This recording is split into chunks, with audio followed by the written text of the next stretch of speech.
Bienvenue dans Histoire de mode. Le concept de cette série est simple, vous faire découvrir en quelques minutes un créateur, une création, une personnalité ou encore une marque et leur histoire.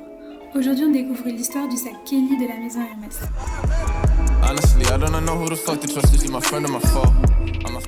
En brut, ce sac qui a été créé en 1892 n'a pas toujours été à l'image du sac Kelly que l'on connaît aujourd'hui, et il n'a pas non plus toujours porté ce nom.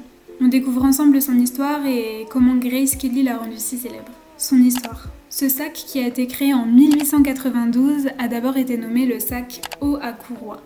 Et en fait, il était destiné aux cavaliers et au transport de leurs selles et de leurs bottes. Donc à la base, c'était vraiment un sac très très grand.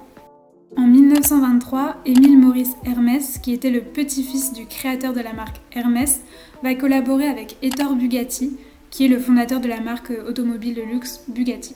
Et en fait, les deux hommes revisitent le haut à courroie et vont réduire sa taille pour pouvoir le poser dans une portière de voiture. Ils le renomment à ce moment-là le Torpedo. En 1930, la marque Hermès décide de créer une version plus petite du sac pour un public plus féminin.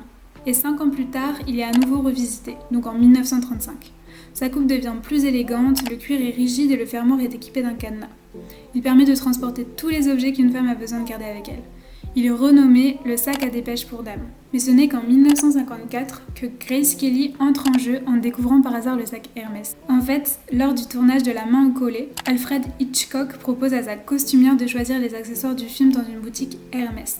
Grace Kelly l'accompagne et tombe aussitôt amoureuse de la marque. Finalement, en 1956, l'actrice qui est devenue princesse entre-temps descend de son avion et se sert du sac Hermès pour cacher son ventre arrondi, afin de pouvoir officialiser sa grossesse plus tard. Le cliché fait la une des magazines et l'impact sur la marque est immense. C'est à ce moment-là que le sac Kelly est né, même si ce nom lui est officiellement donné qu'en 1977. Concernant les caractéristiques du sac. Les caractéristiques de ce sac sont sa fermeture à 2 courroies de cuir et son petit cadenas. À partir des années 60, une bandoulière amovible est ajoutée à la poignée.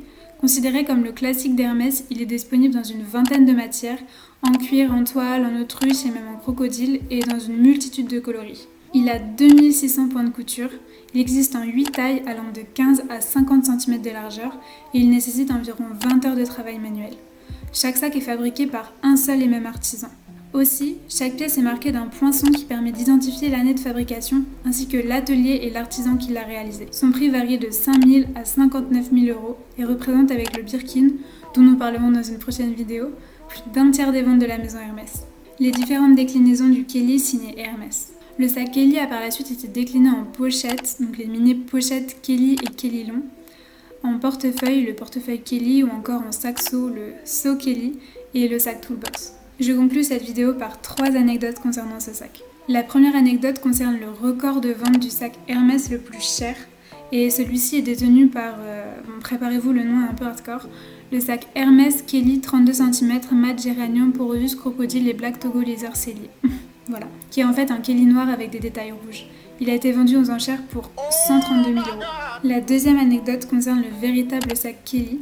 Donc c'est le sac à main avec lequel Grace Kelly a été photographiée et il se trouve aujourd'hui au Victoria and Albert Museum à Londres. Finalement, la troisième chose à savoir concernant ce sac, c'est qu'il faut compter 3 à 4 ans d'attente pour obtenir un Kelly neuf. Sur ce, cette vidéo est déjà terminée, j'espère qu'elle vous a plu. Je vous embrasse et on se retrouve bientôt pour une nouvelle vidéo Histoire de mode.